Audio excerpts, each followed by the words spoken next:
and greetings, Heather, Tom, Joel, and of course Sarah. I've been looking forward to this. I'll do my very best just to be concise and just really leave lots of space for our conversation. That's what I'm most looking forward to. Many years ago, probably 40 years ago, I had a mentor who, in the days of cassette recorders, said to me, you know, Keith, your life is got a side A and a side B to it. And if you remember the cassette tapes, you had to turn them over to get to the other side. And in some ways, that's a metaphor for what I'm wanting to proposition today, that whether you're a leader, a follower, or an in-betweener, whether you're actually an organization, even an institution, or just that person walking down the street, the everyday person, there is a side A and a side B to your life. We record on side A and we record on side B, and we also pay attention to the recordings on side A and side B as well. And what my mentor back in those days was trying to do is he's trying to say, be really careful that you of what you record, you know, what you put yourself in the way of as a young man, and because you just really want a dominant good side, we'll call it the side A, to be playing in your life. But you know, no matter where we've been, where we've walked, what we've paid attention to, what's gone in through our various gates of eyes and nose and ears and experience, we record on both sides. It's just inevitable. Organizations do the same thing. And we actually usually call that culture. It's the taken for granted assumptions that critical incidences in the past, certain underlying values take on. These are artifacts that record side A and B for an organization. And so to try to explain an organization, you have to understand what's been in the past and what's been recorded and why they act and behave the way they do. Well, leaders are no different than that. Leaders are walking cassette tape recorders, if you like, or cassettes that have recorded on A and B side. And the first proposition is that the way leaders think and where they get their information from and how their life has been scripted, if you like, is really going to have a profound effect on them personally and on the people that they follow. Leaders are really, really important. Congregational leaders are very, very important, not just for spiritual reasons, but for social reasons and a myriad of other community-based kind of reasons. They are crucial, I think, in their role. And so how they think and how they reflect is important. And if it's true, and I'm happy to hear what you would have to say about this, that there is a side A and a side B, and we'll call it a good side and a bad side in terms of our recording, then this will affect how leaders think. They're scripting. It's not necessarily conscious. What we believe, what we think is true, what we think works, sometimes is false. It's just like we have false news. We sometimes get false information that gets, we believe too easily things that are not good. They're not right. They're not proprietous. They're not virtuous, but actually they're even vicious.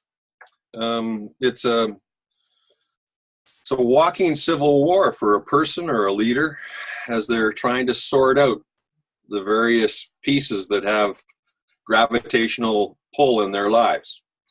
And so what I'm proposing here is that there are, at the very least, 7 categories of deadly narratives or stories or scripts or recordings that leaders have that they need to be conscious of, they need to be reflective of, and they need to displace, to whatever extent possible, those deadly narratives with positive, life-giving kind of narratives. And I'll just say one more thing before I give up this introduction piece, is that most of my work is in the area of leadership development, leadership theory and philosophy, ethical leadership, organizational development, and it's highly positive psychology, positive organizational studies oriented, because I know the way we learn is, yes, we learn from negative examples, but I really very much, I've been called a virtue ethicist. I spend most of my time in appreciative efforts, but every once in a while I sort of have delved into some of the realities of the dark side, and so this is just a little bit of a different piece for me to be talking about things that are, as Sarah may have sort of foreshadowed, maybe a little bit uncomfortable or unpleasant for us. But it's partly just because I think there are some things that we need to work on. I think palliative leadership, that is leadership that actually can name pain and deal with it, is important. I think that leadership that understands that there is a dark side that needs to be dealt with is important. And so just bringing that to the surface and having conversations with the Heathers, Toms, Joels, and Sarahs of the world, I think is a helpful move forward for this. I'll just leave it at that, Sarah. Great. Thank you. Thank you for that introduction. Tom, I have a possible way we can troubleshoot your audio piece, if you're willing to have a go for that. So what I would suggest is, if you look on your bottom screen across the bottom, you know where it says mute my audio? There's a little arrow there, an up arrow. If you click on that, it should give you some options, and at the very bottom there's one that says audio options. Can you see that?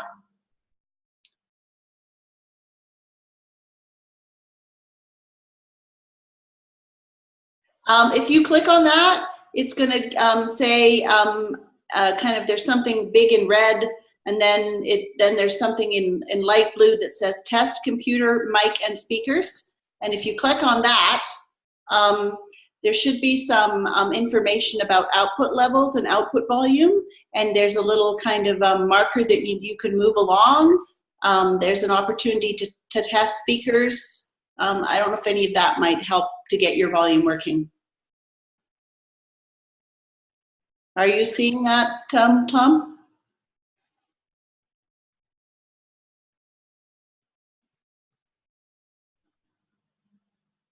So you're welcome to kind of play with that and see if that helps to get your sound working.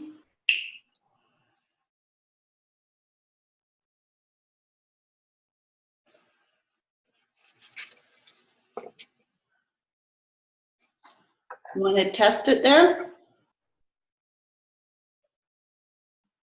Okay. Okay, she's tried a few things, but not any success so far. All right. Okay, so what we'd like to do at this point is give an opportunity for some introductions from those of us that are on the call. And we would like to know kind of your name and where you're calling from, and a very brief response to the question, kind of in what capacities are you a leader, and what are some of the conscious scripts, perhaps virtuous, maybe not so much, although we'll know more about that later, so maybe we should start with virtuous. What are some of the virtuous scripts that shape your behavior as a leader? And we'll start with that, perhaps.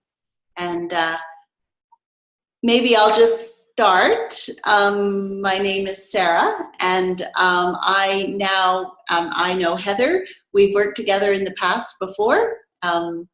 for a couple of decades now. We've known one another, so I'm glad to be on this call with you, and it'll be fun to talk about leadership with you. Joel and I have been working together with Flourishing Congregations, and again, it'll be fun to have a bit of a more perhaps intimate conversation about leadership together. And Keith, I'm looking forward to kind of hearing more about you. My leadership roles are, I was thinking about what you were saying, Keith, and I was thinking about and I'm forgetting the terms from my psychology and sociology, but kind of role leadership and non-role leadership or whatever. I guess I do have some official roles. I'm on the board for a credit union, so I'm a director there, and I have a leadership role there. I'm a member of a co-housing cooperative where we make decisions through consensus. So it's a kind of flat leadership kind of situation there. And then I kind of seem to have this need to be a bit of a social entrepreneur. So I'm not sure if anybody's following, but when they are, maybe I'm being a leader. So that would be my introduction at this point. Who would like to go next? Heather, would you like to go next? Sure, I'll go next. Yeah, I had just seen this from News Scoop, so I thought I have some time. It's a topic that I'm interested in. I'm from Calgary, and I've been involved in a church as a community director, development director for 15 years. And the last 2.5 years, I am working for a mission organization. I'm the Western director for SIM Canada, helping churches, coming along churches and engaging them in community. I'm on the Encompass board for, which is a collaborative up in the Northeast that was working with a number of small ethnic churches and a variety of various ministries. And I'm on the interfaith. I help on the CLIP Council for the City of Calgary as a rep there. So I am interested just in leadership and development, what that looks like, what that means, how do you come along and help, how do you get over some of the negative things that I see, and just with our country changing, just looking at that sort of thing. So thanks, Heather.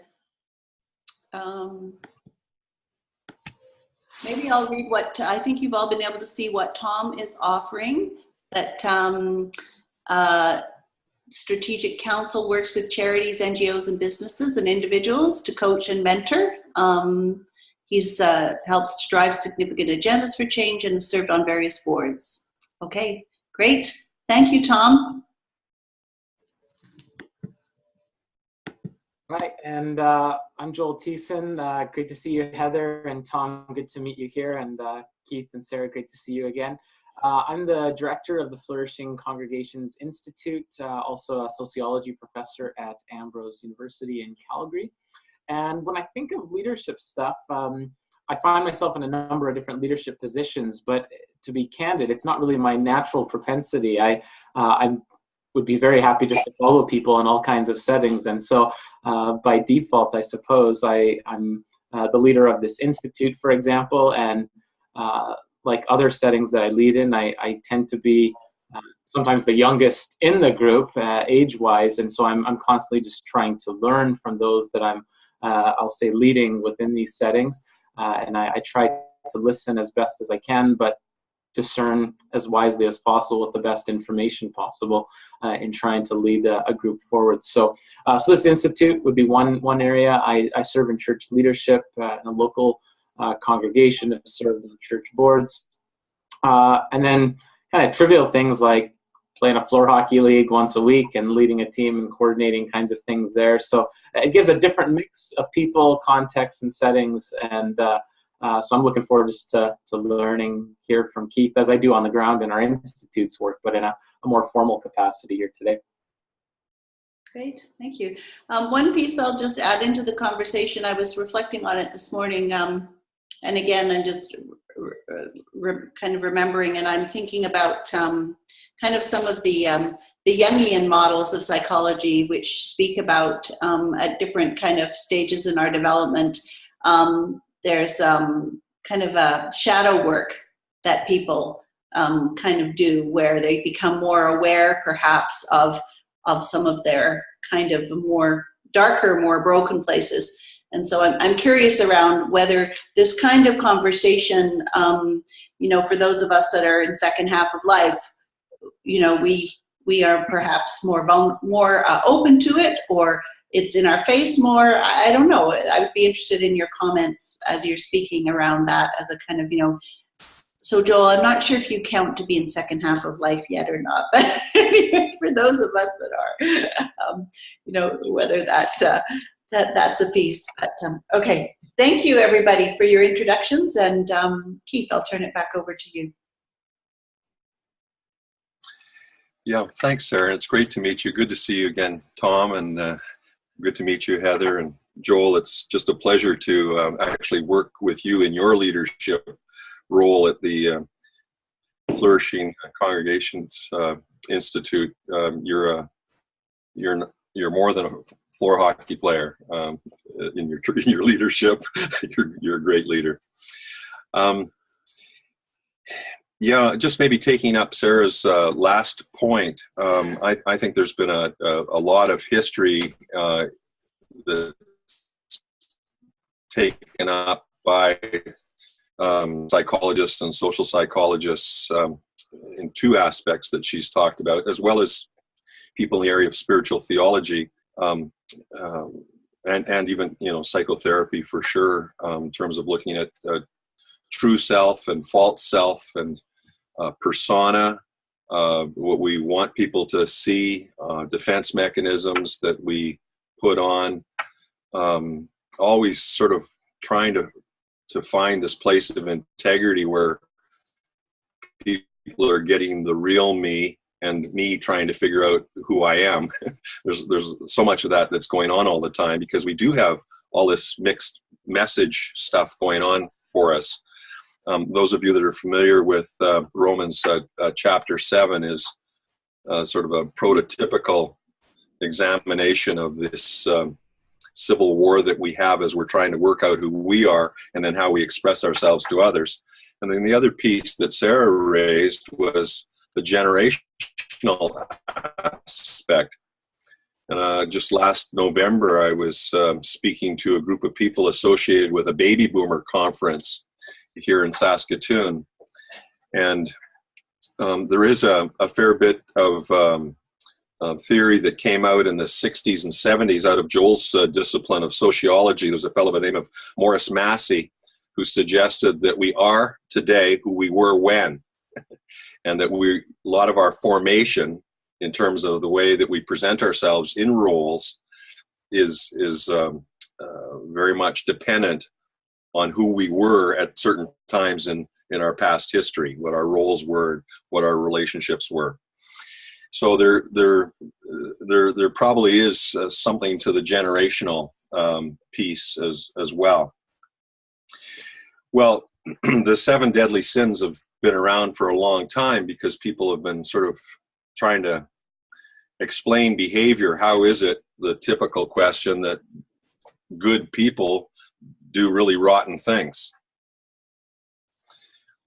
Maybe not habitually, but they just mess up. And we've got examples every day in Canadian news. I would think fine people who, by indiscretion, by habituation, by allowing what we call the side B to trump the side A, have made mistakes that they've been caught in, or that they have felt so guilty about that they've had to confess that out loud, or even find themselves entrapped. The media, social media, has really made it possible for all of us to see all of that bad news. We have a fellow by the name of Carl Menninger. You may know that name because the Menninger clinics throughout the United States, but Carl Menninger was a very interesting psychiatrist who wrote a book probably 40 years ago called Whatever Happened to Sin, because people don't even use that word anymore. But the ancients did, and they called them the 7 deadly sins, and I've called them the 7 deadly narratives because I'm more interested in the inner scripting, the inner dialogue that goes on, that leaders can have, because I think we can do something about that. A mentor of mine many years ago, Henry Brandt, when he used to come to churches and communities to talk about counseling, he would say, you know, if you can figure out what the sin is, it's got a really fairly straightforward solution, and then you can get on with other things. And I think it's also true in my own life, as I think in my leader roles, if I can identify those aspects of my life that need to be corrected through an examination of conscience, or through just paying attention to people that are in the place of being mentored by others who care for me, before I fall into some really patterns that are going to be hurtful to others and myself. I think that's really to be commended. That's, you know, what we're trying to do here. And those ancients, you know, they would go away into the desert and come up with all these ways and all these temptations, and they packaged them in different ways. But the 7 seems to have endured for quite some time. I have a paper on this that we can get to you if you want to just send me an email, or we can post it through the Flourishing Congregations Institute. But the 7 narratives that I've just I am rehearsing from those ancients and even medieval authors. There are some. The first one is the narrative of constant comparison, and so I'm just asking you to think about yourself and leaders that you know, congregational leaders. Sometimes it's called the narrative of envy, but this is a very destructive piece, as we are constantly comparing ourselves to others.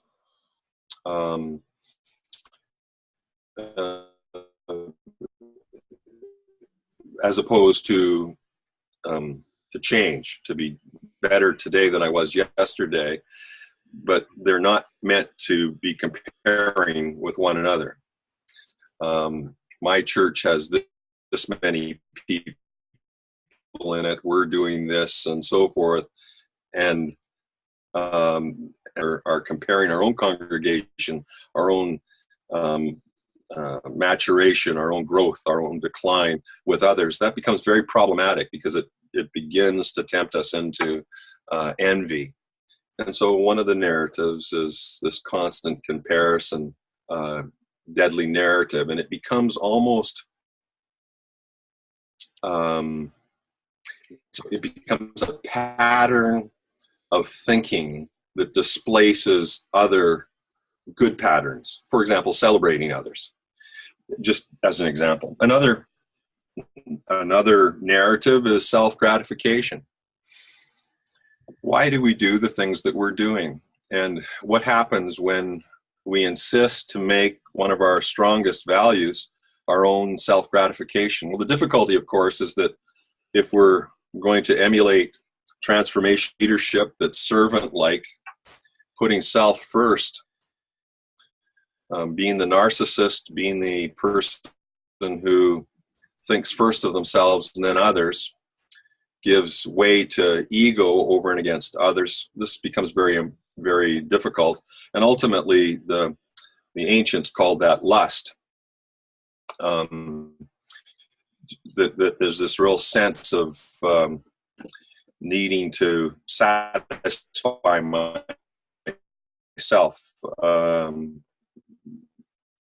first, and temptation. Indifference. I think one of the things that we're learning with the flourishing congregations studies that we're doing is that congregations that flourish aren't indifferent to the neighborhoods that they live in, that they are paying attention to what's going on. Equity and equality and justice matter. And to be indifferent to the plight of people around the world, to be apathetic to that, is rooted in a sloth, a laziness that's problematic. Caring about others and not seeing them as its or means to ends, but ends in and of themselves is important. I'll just run through a couple of the other narratives. The narrative of anger, and we know that there's a righteous indignation and anger that's justified, typically because it's not self-gratifying or just simply my wanting to get my way, but anger can sometimes just sort of move us out of a mediocrity of indifference, but there's anger as well that expresses itself in a fashion that is really hurtful in words or in deeds, and it can be uncontrolled. When we talk about people going mad or getting mad, you know, that's not a mistake historically in terms of how that notion came about. You're out of your own mind. You're out of control. And then related to that is intemperance. Intemperance is just that inability to be able to moderate or have self-control. And the ancients called that gluttony. Usually it's associated with food, but it could have to do with anything that is an expression of our being intemperate, trying to get too much, where really less is more, I think, as we begin to understand the advantage of temperance and moderation in all things. Final two would be greed. Greed expressed in lots of different kinds of ways, basically an accumulation of possessions and orientation towards possession. Often it's a materialistic kind of view of things. It could be expressed in many different kinds of ways. And then arrogance, and some people call this the mother of all of these narratives, that it spawns all of the other narratives, the notion of pride. You know, so from my understanding, from a biblical perspective, there's only really one way to know grace, and grace is the word that we often use in front of leadership when we talk about charismatic leadership, or charis, or gifted, or grace-filled leaders. The Bible says that God resists the proud but gives grace to the humble. And so I'm suggesting that the opposite of that pride or that arrogance is a humility of heart. In the company of God, but in the company of others as well. And that all of these narratives can be interrelated and tangled. I've untangled them in this short presentation just to lay them out for you. And I'm just simply, maybe with those very basic sort of descriptions, inviting you just to interact in terms of how you may see these being expressed or their opposites. The importance is that when these are expressed, I tumbled into this because I was doing a tremendous amount of work in the area of leadership and organizational trust building. And so we came to the point where, you know what? The opposite of trust building are these narratives. These narratives have the opposite effect. So if you're looking for building trust, see if you can kind of jettison some of these narratives organizationally and personally, and you'll find that trust building is made way for. So I'll leave it at that again, just with that bit of an explanation, and engage Heather, Tom, Joel, and Sarah in the conversation. Great. Thank you, Keith. So yes, we'd like to open it up for space now.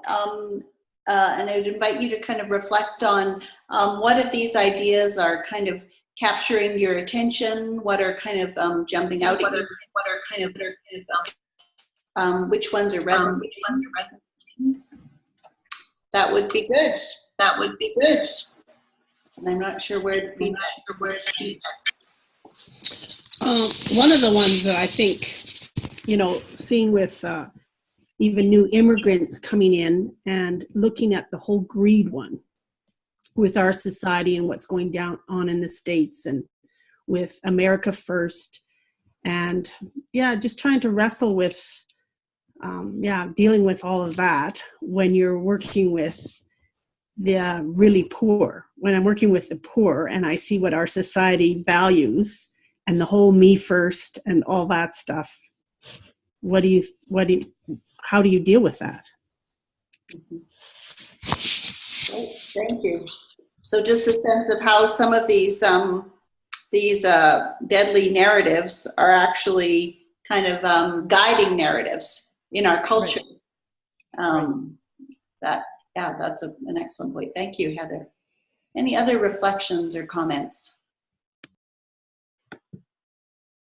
Mine is more of a question for Keith and maybe for the group of where one straddles the line of comparison versus learning. And so I think even in our work of Flourishing Congregations, and I do a lot of speaking and consulting with different churches, they'll look at the church up the road and in some ways potentially they envy what they have, but they also want to learn from such congregations as they develop in different ways. And so I'd be curious just of some thoughts or insights on how fine is that line, and at what point does one cross over from learning and perhaps aspiring to be like a group versus comparing and becoming envious in the process.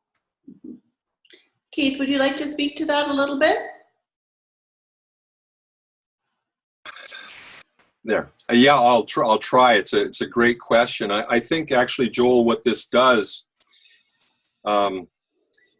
is, if it's helpful, I wonder if sometimes we think in a binary kind of a fashion, and I've set it up so that perhaps there's a leaning that way, that you either are envious or not. I think there is a possibility there's a spectrum that operates here a little bit, and when you cross a certain threshold on that spectrum, then you're envying. So let me just use your example. So the church up the street is doing some things that appear to be working. I've got a few different responses that I can have to that, and I love the way you put it. Why don't I see what I can do to encourage them and also to learn from them? I could, if I came with a little bit different attitude, I could covet what it was that they had. That is, I would want for myself at their cost to have what they own. I could be jealous of them. I could compare myself in a way that's denigrating to myself, or even compare them by actually pulling them down, so that I, just like a drowning person, so that I can pull myself up. That's another route that happens there sometime. And so I think it has a lot to do, like the same stimulus can have different kinds of responses on that continuum. It's possible to so fixate on someone you would like to be like that you make the mistake of idolizing them, and that's a problem. One of the things that we've got, I think, in terms of the North American set, is that we've got these incredibly vibrant and vital, prevailing and successful churches.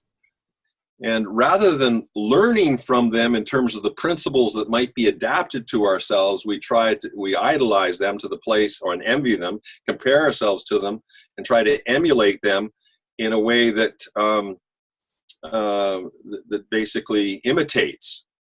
Human beings are built to imitate.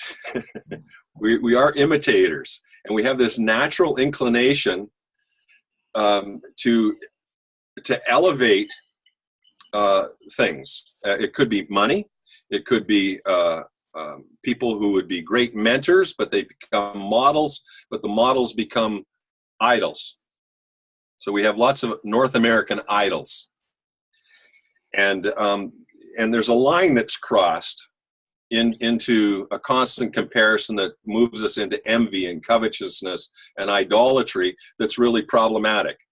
And usually it has to do with where our affections are, and it has to do with just we become like the idol we worship.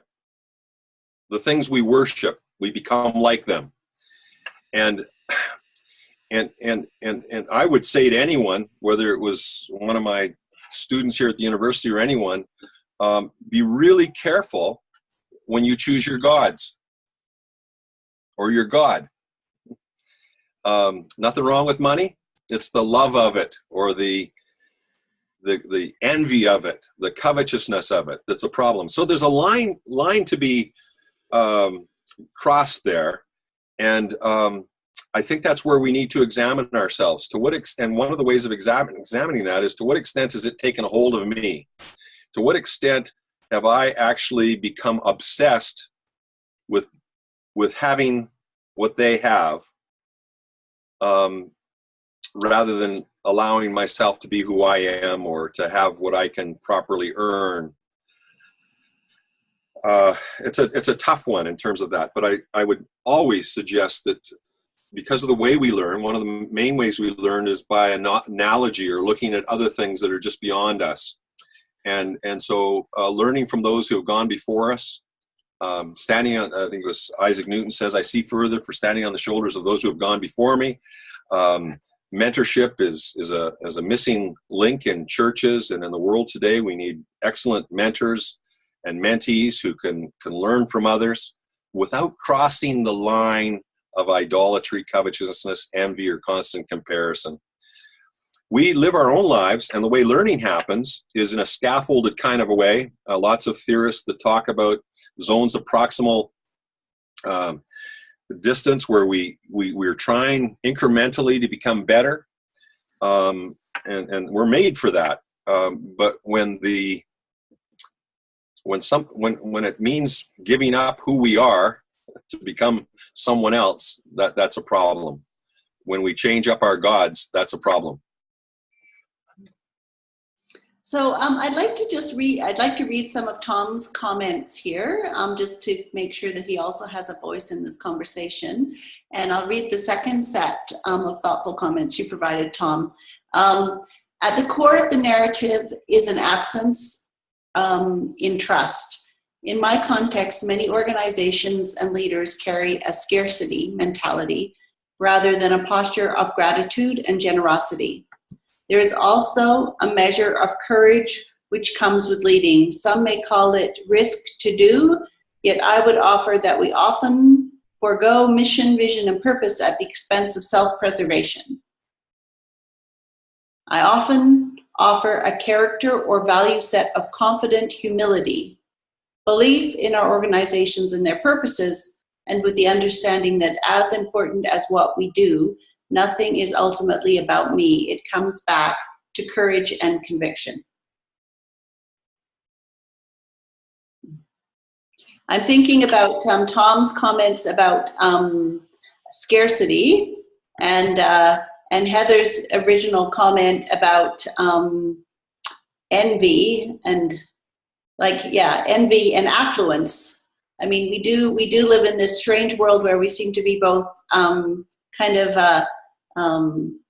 in a context of affluence, but paradoxically living always with a sense of scarcity, which is a bit odd. But anyway, in terms of leadership, Keith, what would be your response to what Tom has offered? Well, I just find myself agreeing with the way he's framed things there. One of the ways I sometimes talk about it is that I think leaders need they're vitamin C's, and I'll use some of Tom's C's to explain that. I've suggested here that there needs to be a consciousness of what their roles are and the realities are. And you could probably see my hands here. If the top hand is the ideal and the purpose and the promises that Tom is talking about, and the bottom hand are the realities, which might be apparent scarcity and difficulties. And if you see an elastic band tied around those, part of what a leader does is they elevate through hope and through vision and through mission this reality, so we don't just get pulled down into the scarcity, into the poor little old me, into the aversion to risk orientation. So part of what a leader does is brings an uplift there.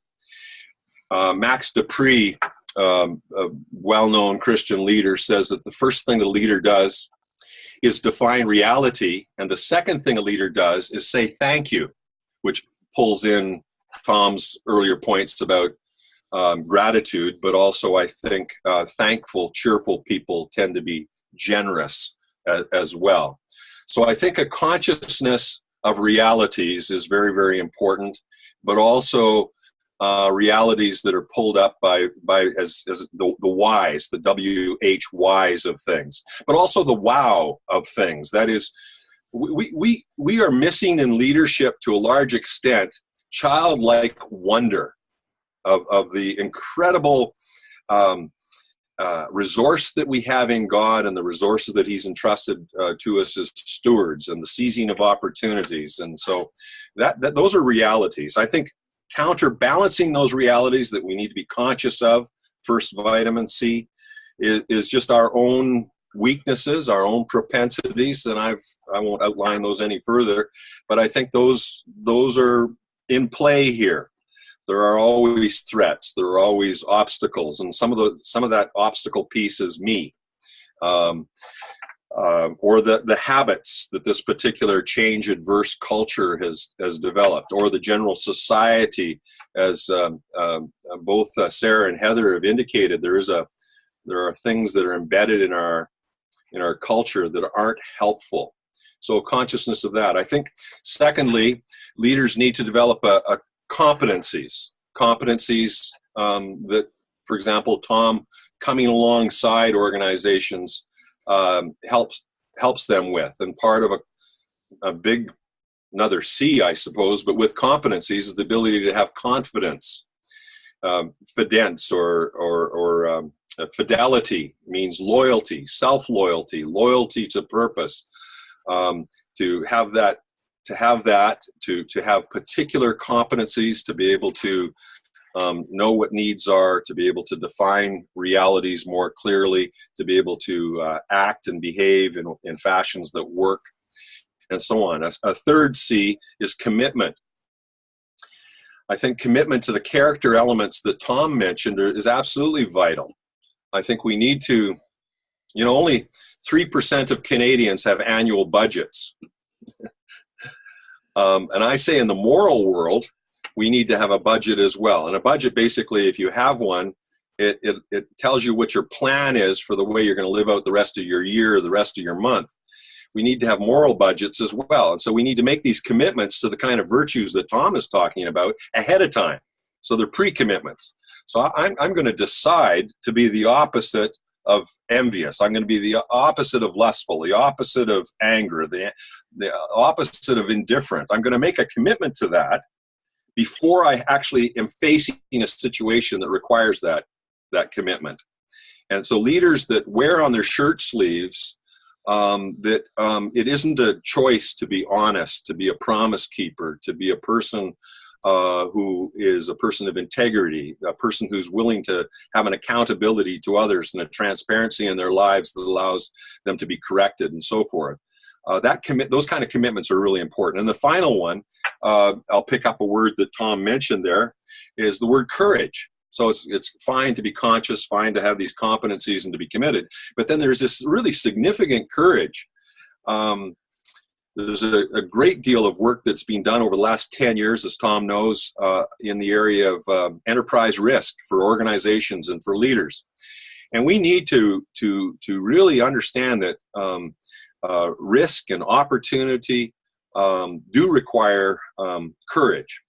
And I think one of the most powerful tools and competencies that leaders have is the ability to encourage. And if my grade 12 Latin teacher was right, en means in. That is, put courage in other people.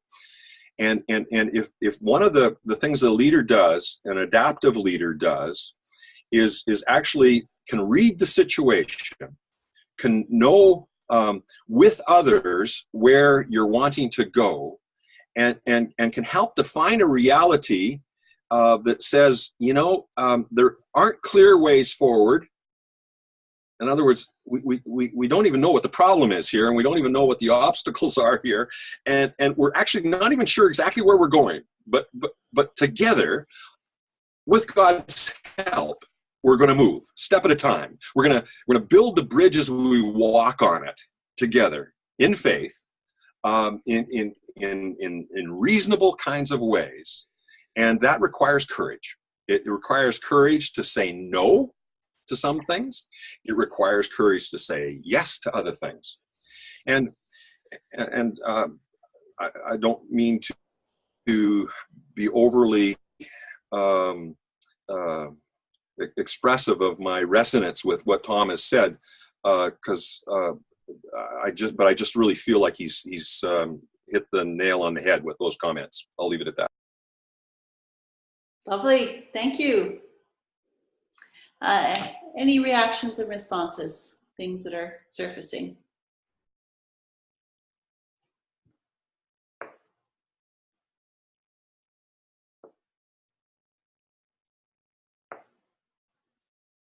Well, I can jump in. I'm just totally appreciating your words, Keith, from a very particular personal perspective at the moment. I'm in the process of working with the community where I live. We are on the cusp of wondering whether we would expand our site. We have 18 units currently in our complex where we live, and there's the possibility of expanding. And so, your comments about courage and encourage and my role in that, it's very, very, very, very timely as I reflect on how I can offer that in ways that's helpful. Yeah, so I really appreciate it. Thank you. Yes. Any other folk that are finding connection or? Well, I really like what you said about to budget and what your plan is about ahead of time. So I think that is really important, because so often you can get into a situation. Well, you just have to know yourself. But I appreciate thinking ahead, and so when you're in that situation, you know who you are, what you stand for, so you're not swayed easily, and the courage to stand up and say what it is. So that made good sense to me. So thank you.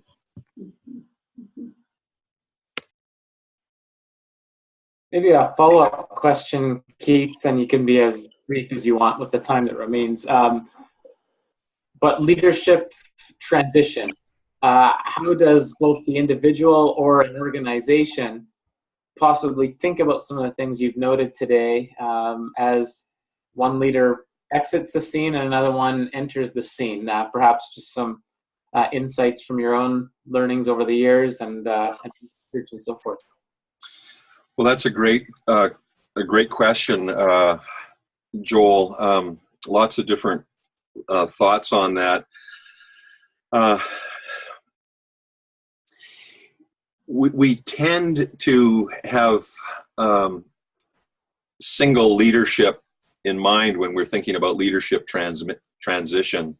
I think that's the sort of the model that we've been in some ways plagued with, and I don't discount the place of single executives or leaders in churches.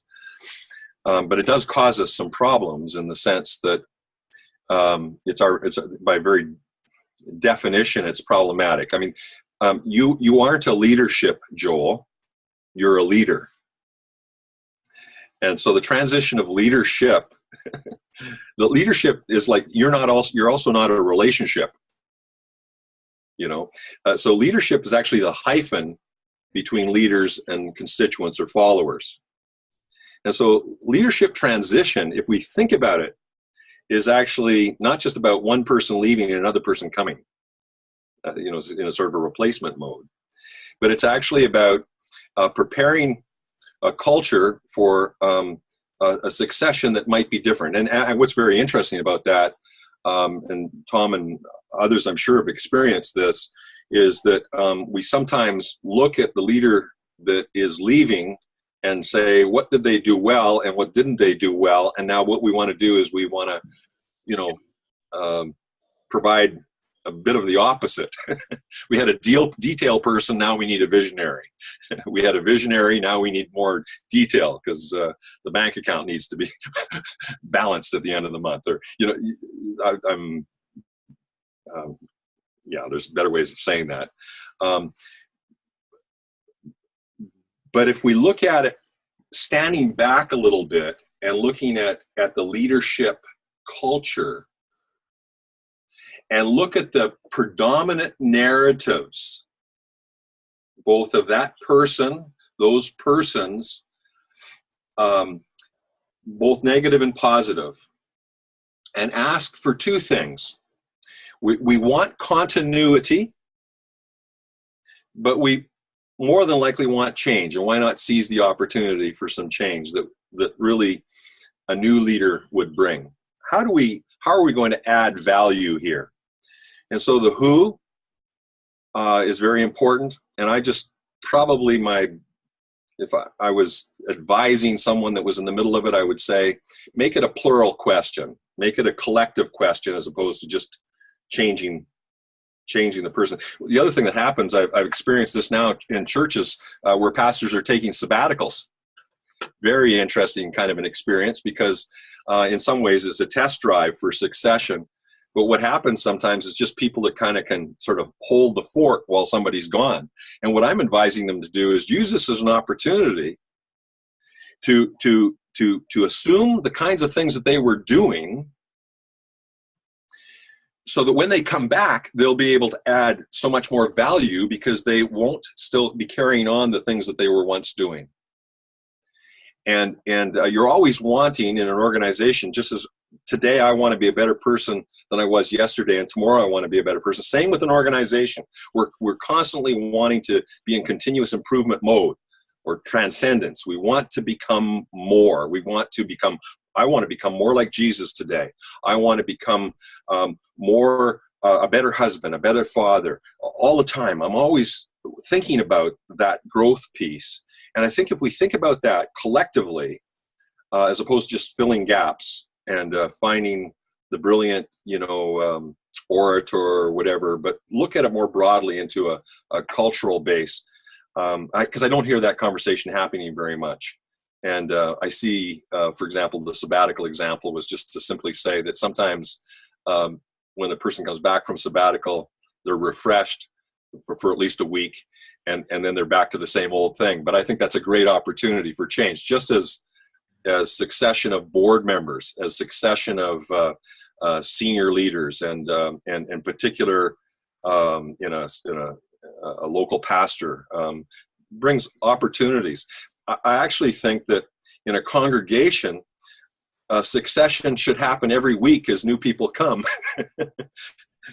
As we think about how can we help them to fit in terms of be fulfilled, to actually have a sense that they are making a contribution here.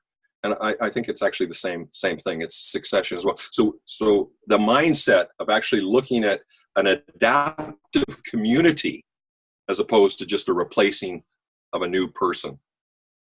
A few thoughts. Wonderful. Thank you. Well, we are kind of coming to the end of our time. So by way of kind of a closing, I just invite each person to just share kind of one particular thing that you're going to be taking away that has been useful for you or as expanding your thinking. Tom, thank you very much for your comments in the chat section. Would really encourage people to read those. There's lots of interesting contributions there for sure. So yeah, so maybe if you're willing, Heather and Joel, to just share one piece that you're taking away, something you've appreciated or valued from this dialogue today, that would be a good way to end. Thank you. Well, I appreciated, just even at the very beginning, reviewing those things that we know are there, but again, bringing it to our attention of the envy and the different ones that you mentioned. It is a good reminder, so really appreciated that, and just appreciated everything that you said. I think there is a lot there's so much to learn and to gain, so I really appreciate your insights, and thank you for that very much. Thanks, Heather. Yeah, thanks, Heather. I appreciated the end there, Keith, distinction between a leader as an individual versus leadership and leadership culture and the various components that intersect there. I find it as a helpful reminder, not only for our own work at the Institute, but a whole series of other things. So thank you for that. And thank you, Sarah and Heather and Tom, just for being part of this. And perhaps you're already plugged into our ongoing newsletters and updates with the Institute, but know that some of these things on leadership are a central part of a national survey that we will launch later this week. So we want to examine these in far greater detail too, and trying to understand these things. So thank you. Great. And Tom, did you have anything further you wanted to type as a kind of final appreciation, or how this time has been for you? And while you're doing that, I'll just say that, I will be taking your words, Keith, around courage and holding those in the next couple of days. And then perhaps I'm thinking, as I'm saying that the opposite of courage is fear. And so maybe part of what we do as leaders is help people to be with their fear, perhaps, or to name it, or to not let it be the dominant piece. Yeah, I'll have to think about that some more. Okay. Tom, let me just check in here. Yeah, thanks. Great. Okay, Keith, thank you. Any parting comments? No, but thank you to all of you for the conversation, the opportunity to think about this. That paper, if you're wanting to reflect on it some more, is available just by emailing me. I think, Joel, we can probably make sure that my email's on a website somewhere there. You go to the Flourishing Congregations Institute. I'm happy to send you a PDF of that.